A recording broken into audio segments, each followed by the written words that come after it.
안녕하세요. 울산에 살고 있는 30대 여자입니다. 저는 동네에서 개인 카페를 운영하고 있습니다. 얼마 전까지만 해도 날씨가 오락가락했잖아요. 이젠 제법 추워져서 이제 시원한 음료보다 따뜻한 음료와 간식 주문이 많아졌습니다.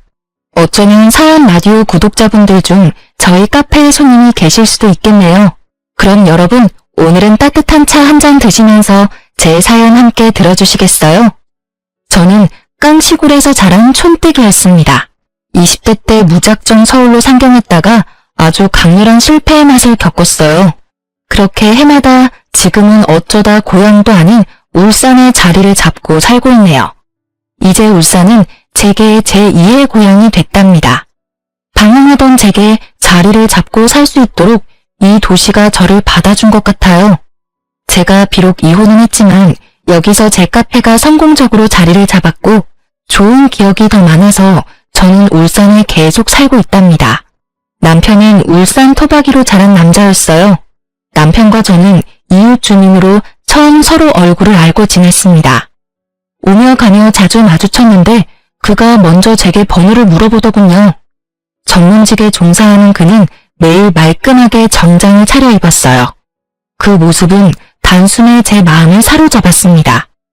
이미지가 참 든든하고 믿음직스러웠거든요. 아무래도 제가 자영업을 하다 보니 나중에 결혼한다면 안정적으로 하고 싶었어요. 그래서 결혼하기 딱 좋은 남자라 생각했죠. 물론 남자의 돈을 바랐던 건 아니었고 사람 일이라는 게 어떻게 될지 모르니까요. 제 벌이에 변수가 생기더라도 남편은 고정적으로 벌어야 한다고 생각했거든요. 저희 카페는 거의 배달 위주로 운영하고 있습니다. 매장에 오는 손님보다 배달 주문이 훨씬 많아요. 배달 매출이 거의 한 달 매출의 전부를 차지하고 있습니다. 작은 카페이지만 꽤 오랫동안 한자리에서 운영해서 단골 손님도 많았습니다. 그 덕분인지 감사하게도 저는 몇 천씩 매달 고정적으로 무리 없이 벌었습니다. 코로나 때도 수입이 오히려 증가해서 신기했어요. 격리하는 사람들의 배달 주문이 더 늘어났거든요. 그런데 남편은 처음 만났을 때부터 제게 카페 수입은 궁금하지 않다고 저 알아서 하라고 했습니다. 본인 일만으로도 워낙 바쁜 사람이기도 해서 딱히 제가 하는 일에 관심이 없어 보였습니다. 그래서 남편은 제가 그만큼의 수입을 벌고 있다는 걸 몰랐어요. 그때는 제가 그저 푼돈 번다고 생각했겠죠. 그래서인지 신혼집도 상의를 할 것도 없이 남편이 상의도 없이 혼자서 알아보고 마련했더군요. 저도 개인적으로 수중에 모은 돈 꽤 있었거든요.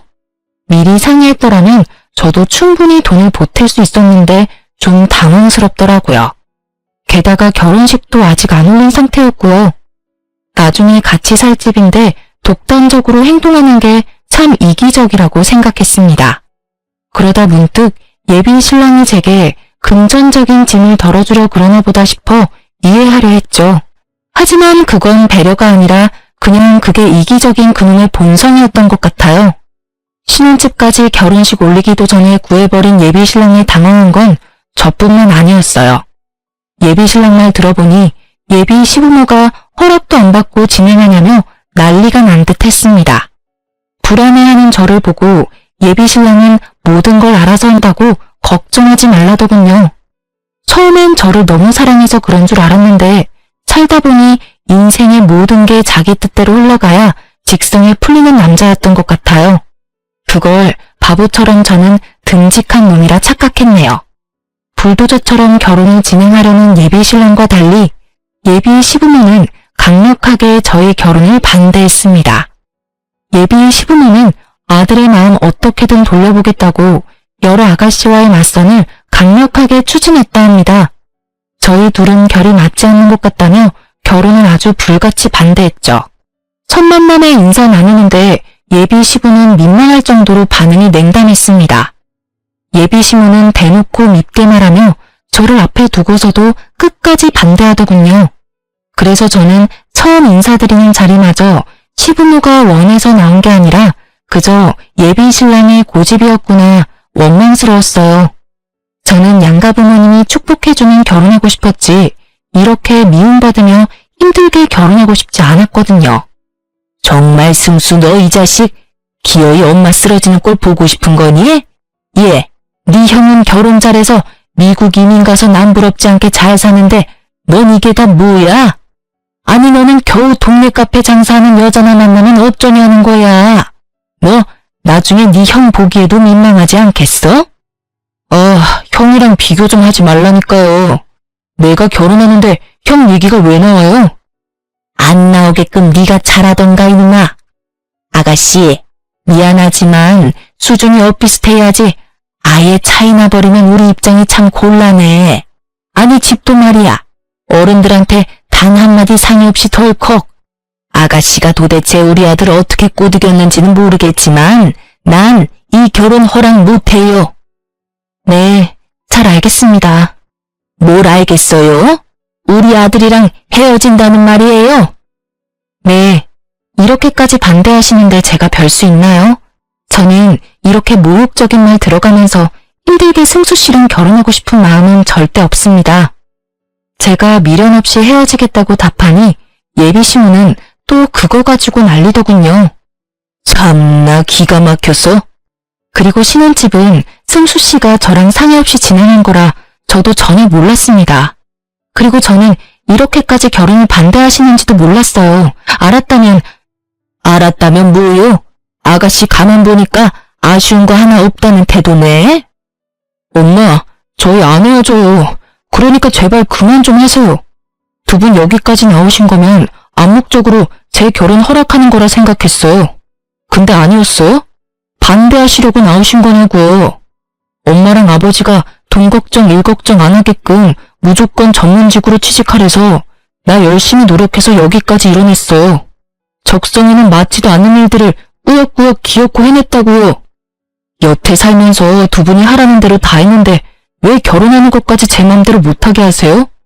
나랑 반대로 부모님 말씀 안 듣고 하고 싶은 거 다 하면서 자기 멋대로 살던 게 바로 형이에요.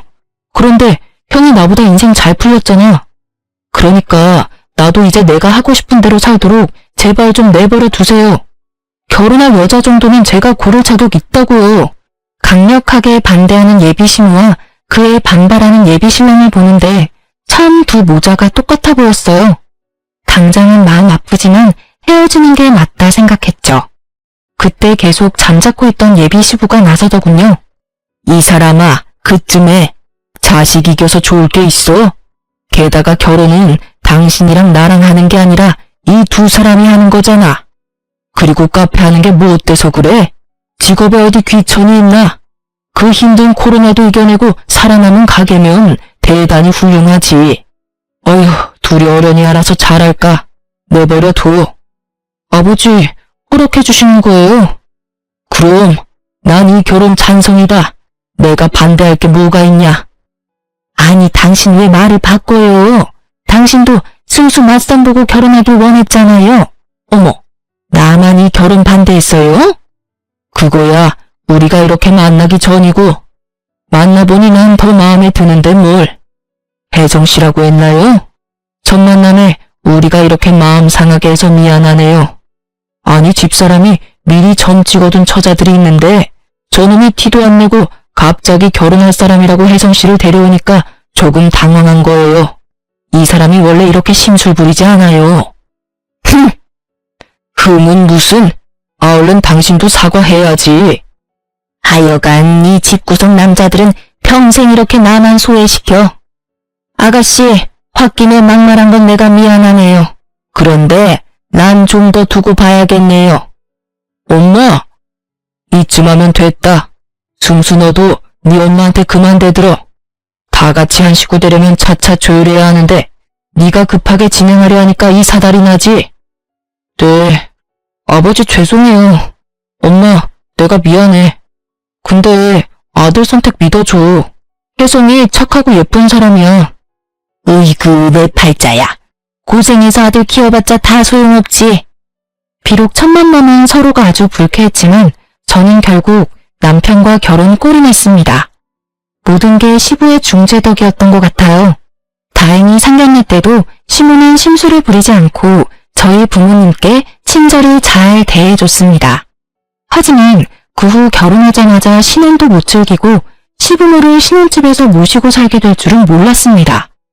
일찌감치 결혼해서 미국으로 이민을 간 시숙은 저도 한 번도 보지 못했습니다. 이상하게 남편은 자기 형 이야기 나오면 항상 입이 대빨 나와선 툴툴거렸습니다. 사이가 좋지 않냐고 따로 물어보지 않아도 단번에 그런 거 알겠더라고요. 전 형제간 무슨 사연이라도 있는 줄 알았는데 그냥 본인보다 잘 풀린 형에 대한 남편의 자격지심 같은 거였어요. 그 자격지심은 저와 상관없는 일이라 생각했지만 결국 불똥이 제게도 날아오더라고요. 아, 지금 엄마 아빠 이혼하느니 마느니 아주 난리야. 뭐? 어머님 아버님이 이혼한다고? 아버지가 그렇게 화내는 모습 난생 처음 봐. 갑자기 무슨 일인데? 아, 엄마가 아빠 몰래 사고를 친 거지 뭐. 일단 내일 엄마랑 아빠 잠시 우리 집에 올 거니까 당신 미리 알고 있으라고. 우리 집에? 일단 알겠어. 저는 영문도 모르고 그날 카페에도 내팽개치고 와서 시부모를 모셨어요. 분위기는 냉랭하다 못해 싸늘했습니다. 식사를 차려도 시부모 둘 다 먹지를 않아서 중간에서 엄청 난처했습니다. 남편이 퇴근하고 나서야 그 숨막히는 정적은 깨졌습니다. 밥은? 두 분 다 점심때부터 거르셨지. 차려드렸는데도 안 드셔서 두유라도 챙겨드렸어. 근데 진짜 무슨 일이야? 나도 알아야 뭘 대비하지. 일단 당신은 신경 쓸 거 없어. 시부모와 남편이 대화하기 직전까지 저는 아무것도 모르고 멍청하게 있었어요. 굳이 아침 대바람부터 시부모가 찾아와 남편 퇴근 때까지 기다리는 것도 너무 이상했어요. 자, 이제 당신이 말해봐. 앞으로 어떻게 할 거야? 도대체 무슨 생각으로 상의도 없이 그런 일들을 벌여놔? 상의하면 당신이 오케이 했겠어요? 뭐? 근데 이 옆에 내가... 아버지, 일단 진정 좀 하세요. 내가 진정하게 생겼냐? 나 여행 보내놓고 이사다를 냈는데. 아니, 상식적으로 집을 전체적으로 리모델링 할 거면 당장 살 곳은 마련하고 해야지. 덜컥 8천만 원, 그 큰 돈을 결제하면 어떡해? 분명히 8천만 원으로 끝나는 공사가 절대 아니야. 아, 나중에 더 결제해달라고 하면 무슨 돈으로 결제할 거냐고? 건너 아는 사람이니까 지금 딱 계약 없을 때 싸게 해준다잖아요. 이 기회를 놓치고 내가 멍청하게 손 놓고 있어요? 참나, 이 넓은 땅에 우리 둘 살 곳이 왜 없어? 당신 당장 방 구할 돈도 없어? 있잖아. 인간적으로 내가 8천만 원 썼으면 나머지는 당신이 알아서 해야지. 내가 얼마나 구질구질한 집구석 식물이 났으면 그랬겠어요. 그러니까 장남이 미국 가기 전에 인테리어 해준다고 했을 때 했어야지. 당신은 왜 날 이렇게 이상한 여자 만들어? 장남은 땅을 파면 돈이 나와? 힘들게 일한 아들 돈으로 인테리어를 하고 싶디? 미국 가는데 돈 한 푼 못 보태줬으면서. 그래서 뭘 나보고 어쩌라고요? 어쩌긴 뭘 어째? 당장 취소하고 와. 계약서 못 봤어요? 취소하면 100% 돌려받지도 못하는데. 그 돈 아까워서 어떡할 건데? 게다가 지금 벽지 다 뜯고 공사 시작 중인데 이렇게 중단해서 뭘 어쩌겠다는 거냐고요. 그리고 난 이제 좀 깔끔한 집에서 살고 싶어요. 에휴, 우리 첫째 아들 한국에 있었으면 딱 그 집에서 지내면 되는 건데. 아니, 철없는 옆에 내가 진짜 정신을 못 차리네. 이혼해. 그래요. 뭐 이혼하던가요. 엄마, 아버지, 이혼은 무슨 이혼이에요. 차남 있잖아요. 제가 모실게요. 그러니까 이제 두 분 제발 그만 싸우세요. 내가 말했죠? 멀리 미국에 있는 형 대신 내가 엄마 아빠 살펴 모실 거라고요. 어머, 미쳤니? 신혼집에 누가 얹혀 살아? 순간 제 귀를 의심했습니다. 그러니까 시모가 시부 몰래 시댁 리모델링 계약을 했고 시부 여행 간 사이에 공사까지 일부분 진행이 된 거예요. 오갈 데 없는 시부모를 우리 집으로 남편이 모신 거고 남편은 장남보다 차남이 낫다는 걸 보여주겠다며 본인이 나서서 시부모를 모시겠다 한 겁니다. 그나마 시모는 미쳤냐면서 얼굴이 벌개져서 거절하는데 시부는 옳았구나 했어요. 그래, 리모델링 다 끝날 때까지 그냥 여기서 살면 되겠구만. 세아가 조금만 신세를 지졌구나. 시모가 무리하게 리모델링 돈 쓰느라 마땅한 전셋집도 못 구하는 상황이었어요. 그렇다고 시부는 아들 멀쩡히 있는데 자기 돈으로 불편하게 지내기 싫다며 대놓고 신혼집에 같이 살기를 원했습니다. 제가 시부에게 아무런 대답도 하지 못하니까 남편은 저와 이야기 좀 하고 오겠다며 저를 주차장으로 데려가더군요. 그렇게 남편은 저와 한마디 상의도 없이 시부모를 신혼집에서 모시자 하더군요. 당신 괜찮지? 아까는 많이 당황했지. 그래도 우리가 두 번 평생 모실 거 아니잖아. 어차피 내 돈으로 신혼집 마련했고 엄마 아빠 내 집에 못 모실 이유 없어. 이럴 때 형보다 낫다는 걸 내가 보여줘야지. 남편 귀 좀 살려줘. 우리가 엄마 아빠 집 리모델링 할 동안만 잠시 모시자. 미리 얘기해줄 순 없었어? 언질이라도 좀 해주지 그랬어. 아무리 당신 돈 들어간 집이라지만 여긴 우리 신혼집이잖아. 서운했어? 미안해. 그럼 당장 이혼안에 만회하시는데 어떻게 내가 가만히 있어. 가뜩이나 정신없어서 당신한테 전부 설명할 시간 없었어. 시간이 없었다는 건 핑계 아니야? 아니? 당신 충분히 나한테 상의할 시간 있었어. 제가 남편을 외면하자 남편이 뭔가 잘못된 걸 느꼈는지 제 손을 잡고 빌더군요. 우리 엄마 아빠가 돌아갈 집이 없는 것도 아니고 집 공사만 끝나면 내가 당신 모시고 살게. 어? 딱 2년만 참아주라. 엄마도 당신한테 시집살이 못하게 내가 중간에서 잘할게. 응? 막상 살아보면 모시기 어렵진 않을 거야. 어차피 당신도 카페 일하고 나도 회사 나가니까 집에서 마주칠 시간도 별로 없잖아. 게다가 두 분 집에만 있는 분들 아니라 주말이면 어디 놀러가고 집 텅텅 비어. 친구분들도 많으시고. 그러니까 여보, 이제 결혼했으니까 당신은 내 편이잖아. 나 딱 한 번만 봐주라. 내가 진짜 잘할게. 남편은 간절하게 눈물까지 글썽이며 시부모랑 함께 살자고 부탁했어요. 저도 당장 마땅히 갈 곳도 없는 시부모 어디 내쫓을 수도 없는 노릇이라 반강제로 오케이 할 수밖에 없었습니다. 그런데 오히려 시모가 뜻을 굽히지 않더라고요. 안 그래도 며느리 마음에 안 드는데 같이 살 수는 없으시다고요. 까놓고 말해서 며느리도 불편하고 나도 불편해요. 서로 마음에 안 드는데 어떻게 같이 살아요? 당신 정말 징징거리는 것도 정도 끝해. 며느리 신혼집에 얹혀 살려면 당신이 지금부터 행동 똑바로 해야지. 사고 친 게 누군데 지금 큰 소리야? 부탁해도 시원찮을 판에 애처럼 징징징. 시부가 불같이 화를 내고 저와 시모의 의견은 피력할 새도 없었어요. 남편과 시부의 주도하에 저희 네 사람의 한 집의 살이는 시작됐습니다. 그래도 시부는 양심은 있는지 따로 저를 불러서 진심으로 사과하더군요. 아가, 우리가 신혼 방해해서 정말 미안하다. 면목이 없구나. 그 대신 월세 나갔어야 할 돈 내가 다 모아서 한꺼번에 줄 테니 2년만 참아주렴. 2년도 아니지. 그 전에 나가게 될 테니 잘 좀 부탁한다. 네 시엄마 겪어보면 그렇게 나쁜 사람도 아니야. 그리고 나도 같이 지내는 동안은 너 불편하지 않게끔 노력하마. 월세 괜찮습니다, 아버님. 기왕 이렇게 정해진 거 저도 두 분 잘 모실게요. 아니야, 줘야지. 내가 마음 넓은 며느리 덕분에 불편한 바깥 생활 안 해도 되는데. 그 대신 내 아들한테는 비밀이야. 그놈은 아들이 모시는 게 당연하다는 마인드라 절대 돈은 안 받을 것 같거든. 제 아가가 그 돈 잘 챙겨서 나중에 살림에 보태. 현명하게 어련히 잘 쓰겠지. 그런데 살다 보니 불편할 줄 알았던 한 집살이는 의외로 괜찮았습니다. 시부는 매우 가정적인 분이었어요. 며느리가 있는데도 아침은 절대 본인이 차리겠다며 매일 가족들의 아침밥을 차려주셨어요. 세상에, 이 많은 아침을 어머님이 준비하신 거예요?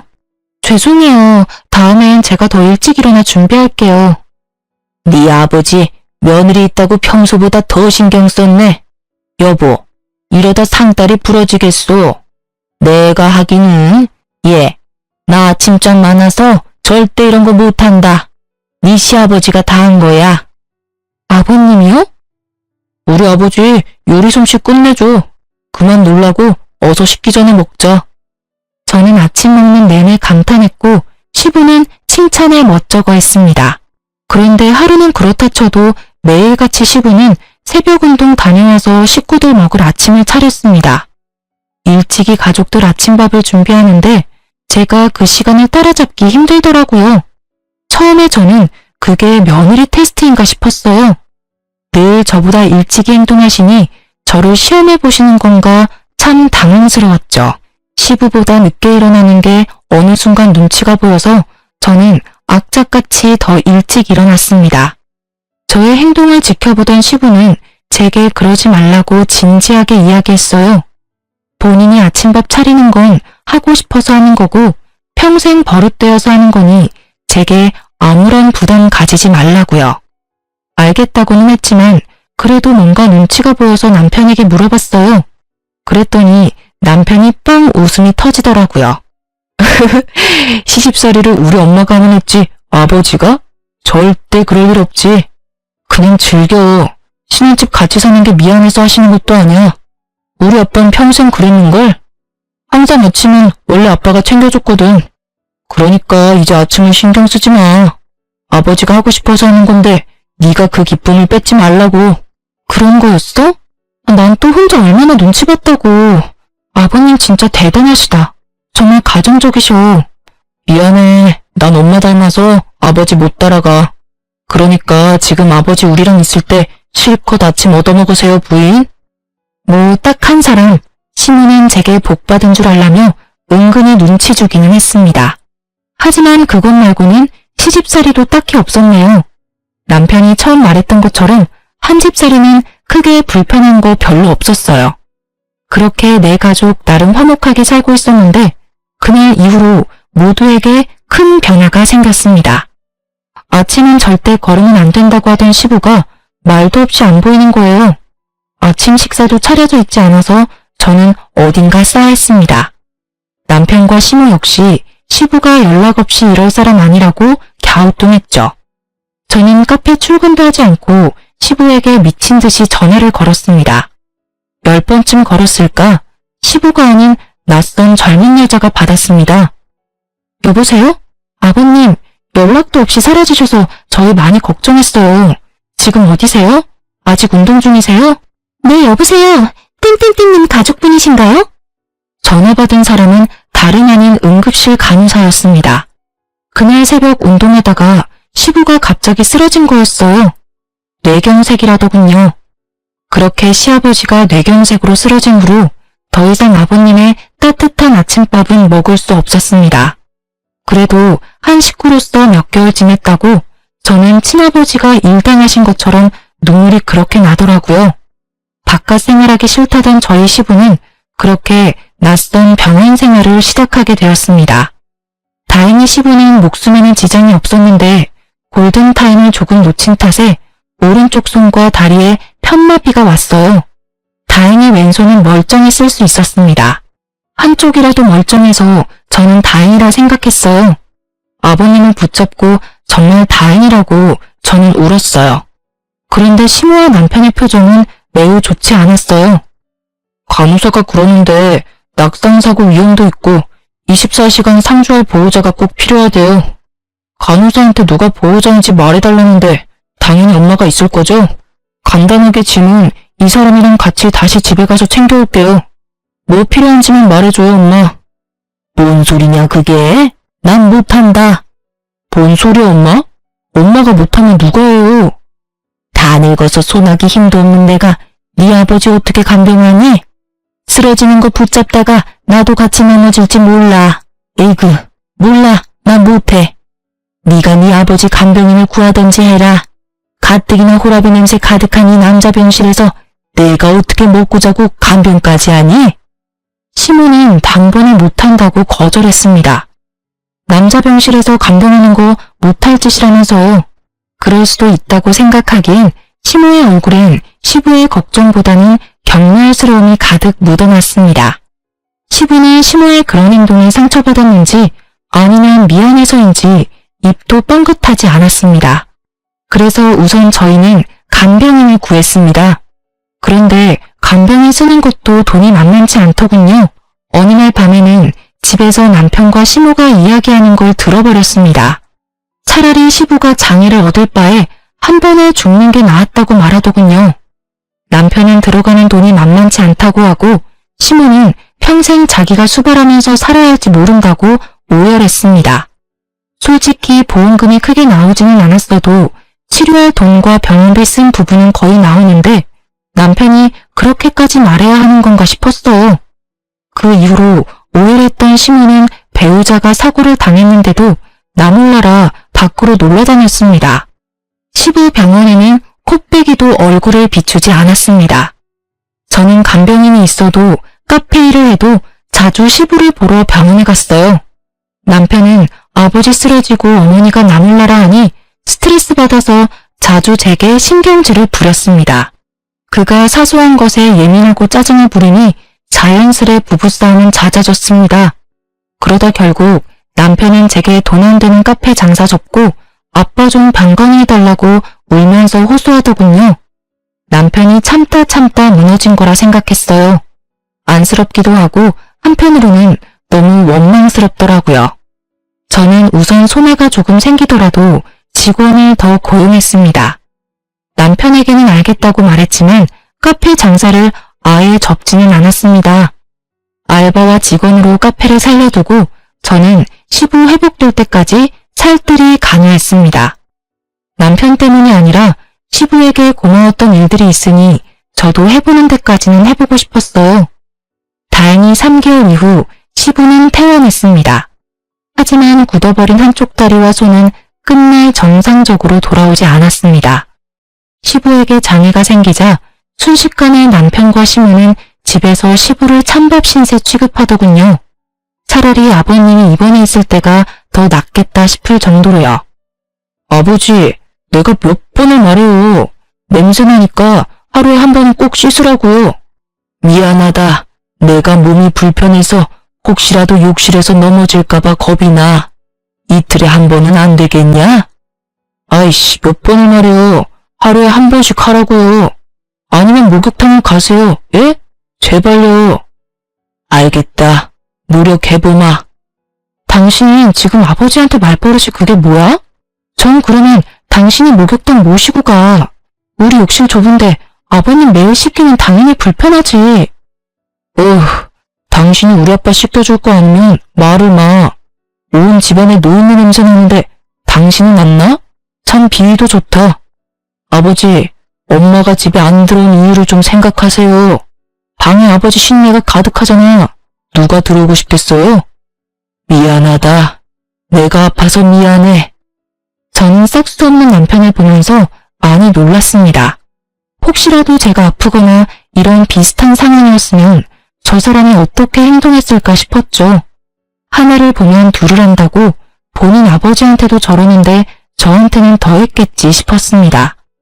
그렇게 저는 남편에게 정이 많이 떨어진 상태로 결혼 생활을 겨우 이어나갔습니다.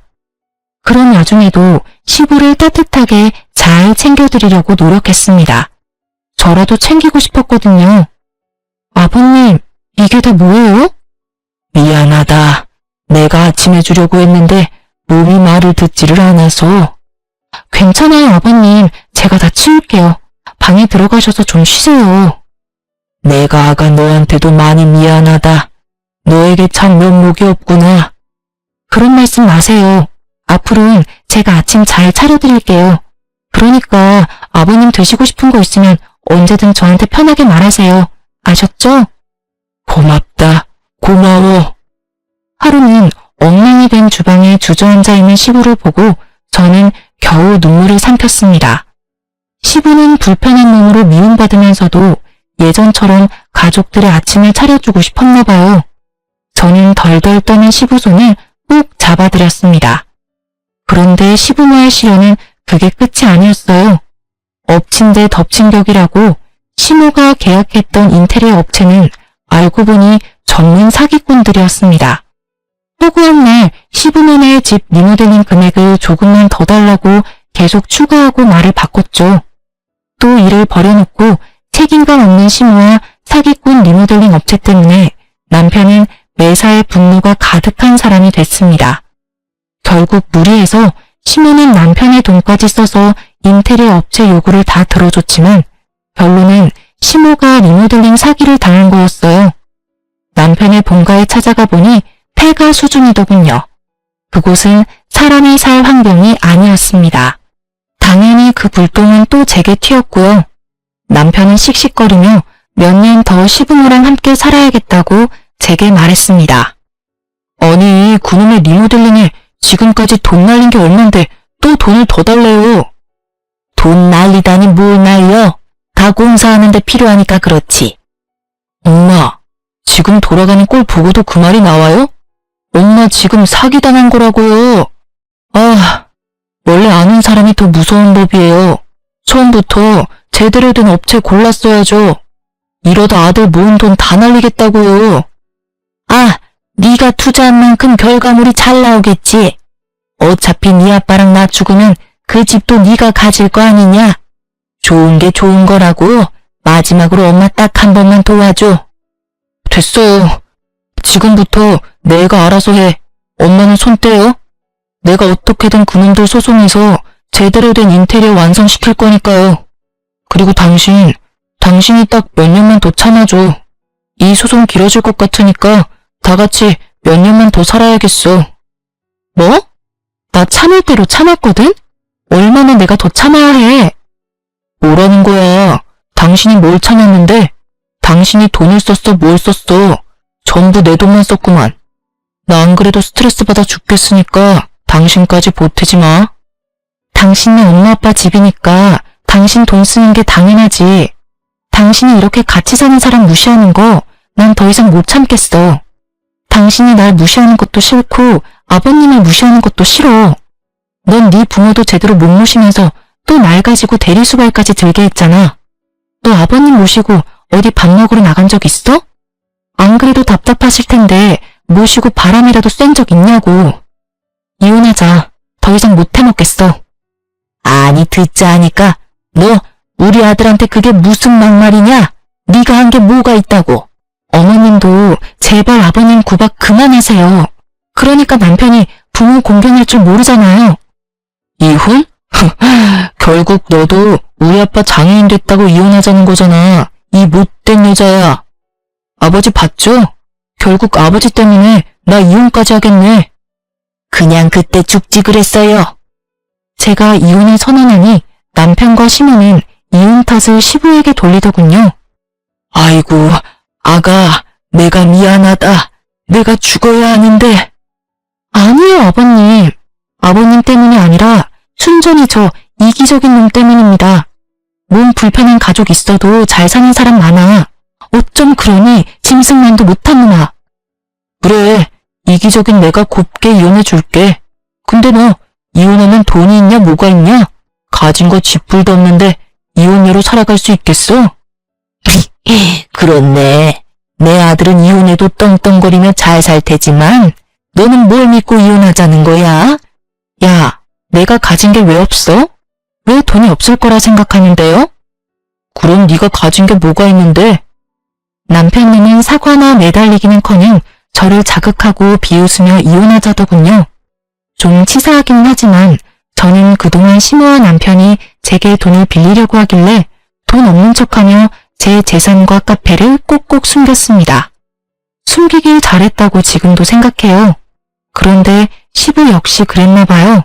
시부는 그동안 시모와 남편이 돈 있냐고 물어도 없다고 했으면서 통장 하나를 주섬주섬 꺼내서 제게 주더군요.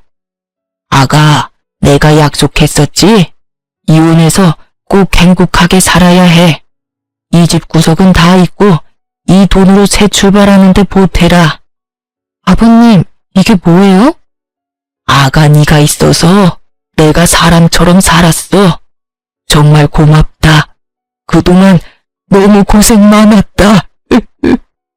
시부가 고맙다고 울면서 통장과 도장을 내밀었는데 세상에 5천만 원이 들어있더라고요.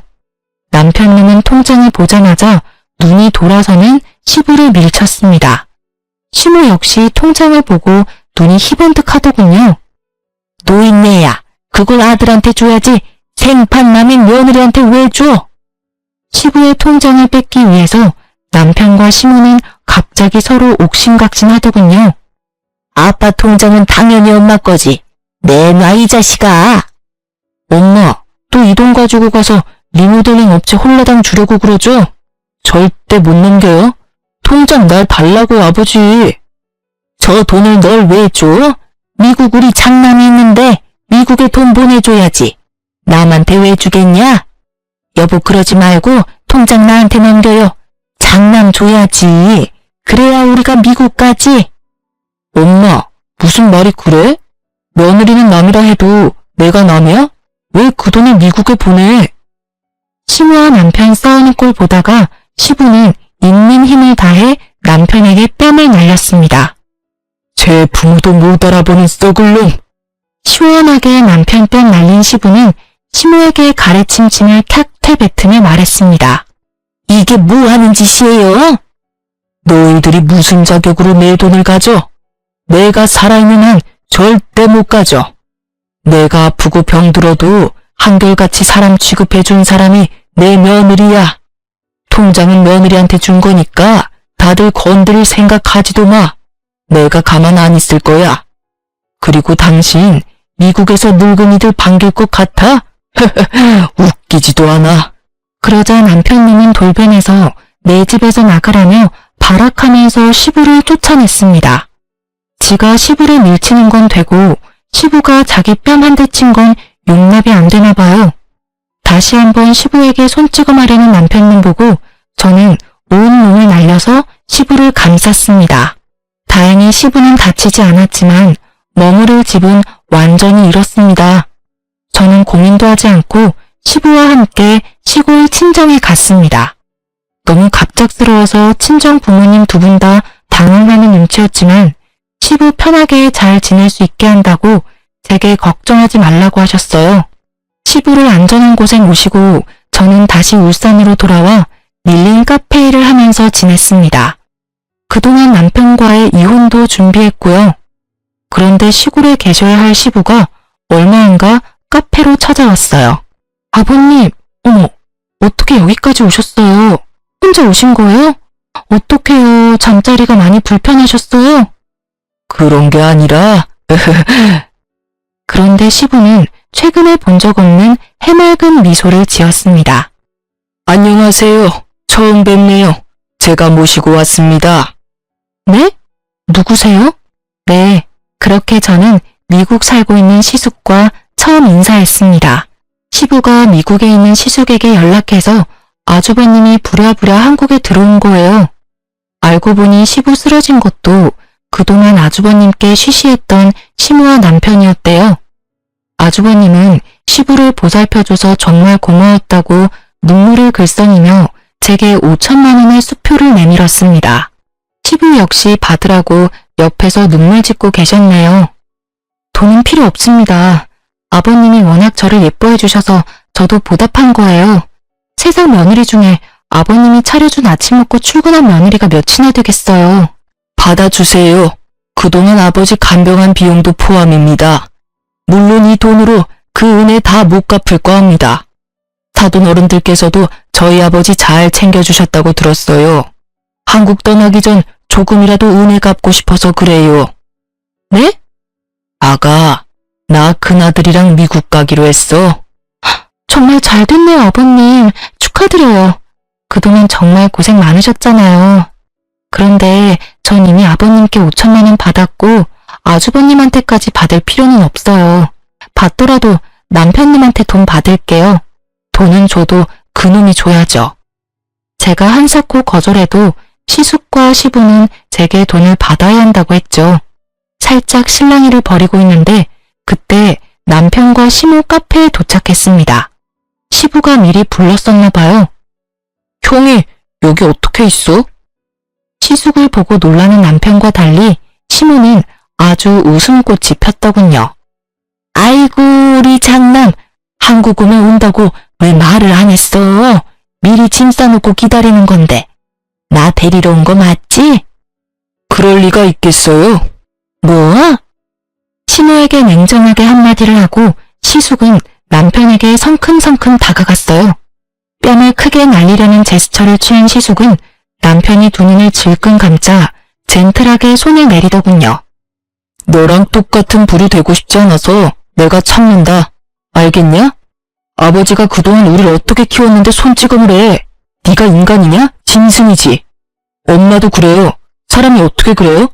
아버지가 평생 엄마한테 얼마나 잘해주셨는데. 누구라도 아버지 아프셨으면 나한테 말했어야지.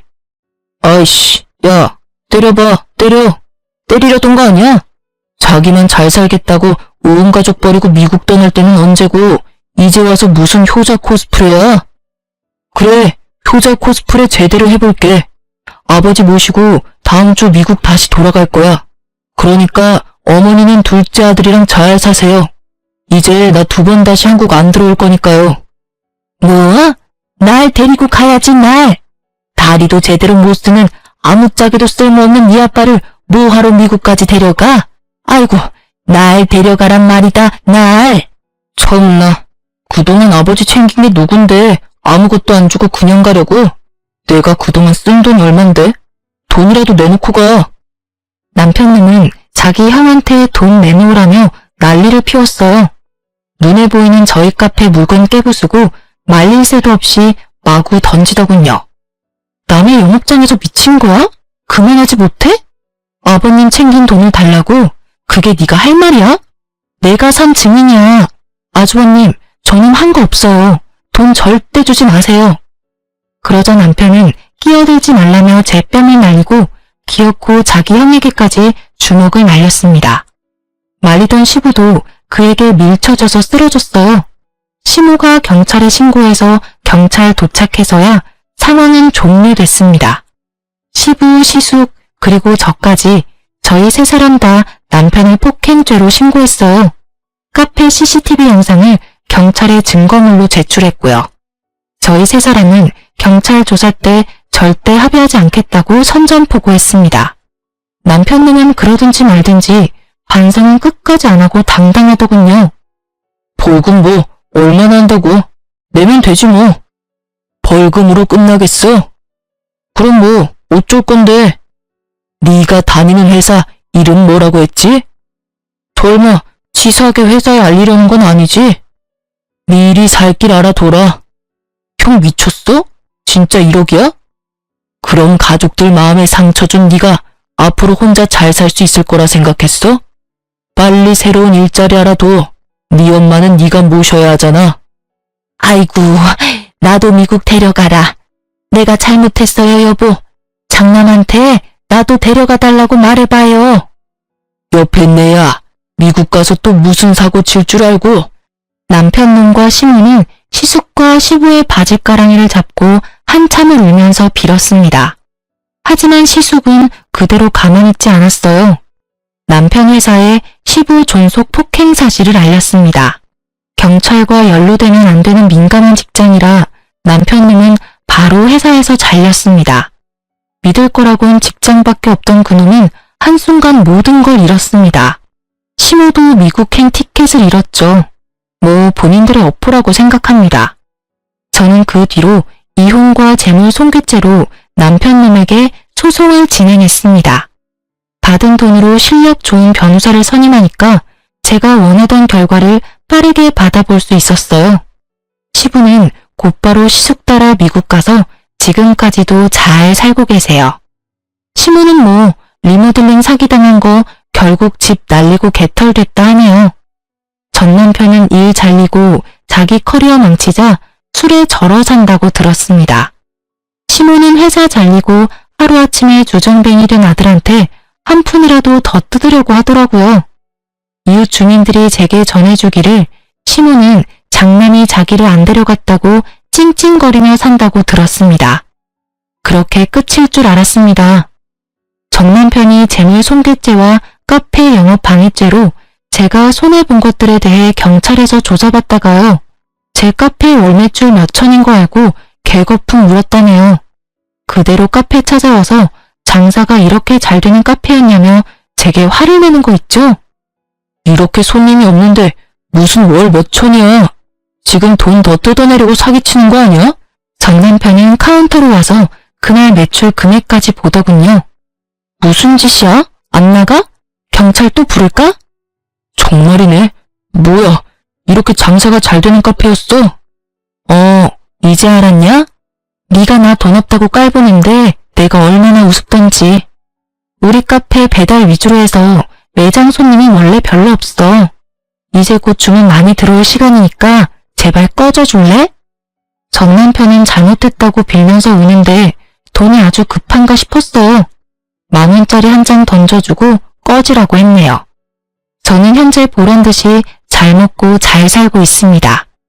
시부가 준 5,000과 시숙이 준 5,000으로 카페 2호점을 개업한 지 3달 됐습니다. 1호점 매출보다는 못하지만 그래도 이혼의 아픔은 뭐 느낄 새도 없었습니다. 여러분, 상황이 아무리 안 좋아져도 자기 가족 버리고 함부로 대하는 사람 정말 근처에 두어선 안 된다고 생각해요. 자기 자존심을 최우선으로 생각하던 전 남편은 형한테 지기 싫은 게 가족보다 먼저였던 사람이었어요. 아픈 아버지를 보살피려는 생각은 하지 않고 능력 좋은 자기 형한테 혹시라도 아버지를 뺏길까봐 전전긍긍하던 사람이었거든요. 그렇게 속 좁은 인간을 제가 배우자로 생각했다는 게 뒤늦게 너무 부끄럽더라고요. 돌이켜보면 저는 어릴 때 항상 부모님께 무한한 사랑을 받고 컸던 것 같아요. 그래서 큰 사랑 받은 만큼 누군가에게 사랑을 줄 수도 있어야 한다고 배웠거든요. 그에 비해 전 남편은 어린 시절 사랑을 많이 못 받은 사람의 표본 같더라고요. 여러분도 항상 가족들과의 끈끈한 사랑 놓치지 않았으면 합니다. 평생 믿고 의지할 수 있는 사람은 가족뿐이잖아요. 비록 제 전 남편은 그릇이 너무 작아서 믿고 의지할 만한 인간은 못 되었지만 시아버지가 가족들에게 매일 차려준 그 아침 식사에서 가족을 얼마나 사랑하는지 저는 전부 느낄 수 있었답니다. 그래서 그 힘든 수발도 견뎌낼 수 있었어요. 요즘 세상이 많이 삭막하고 또 뉴스에도 사건 사고가 터져나가는 마당에 여러분 주위에는 항상 좋은 일만 가득하길 기도하겠습니다. 그럼 지금까지 제 긴 사연 들어주셔서 감사합니다.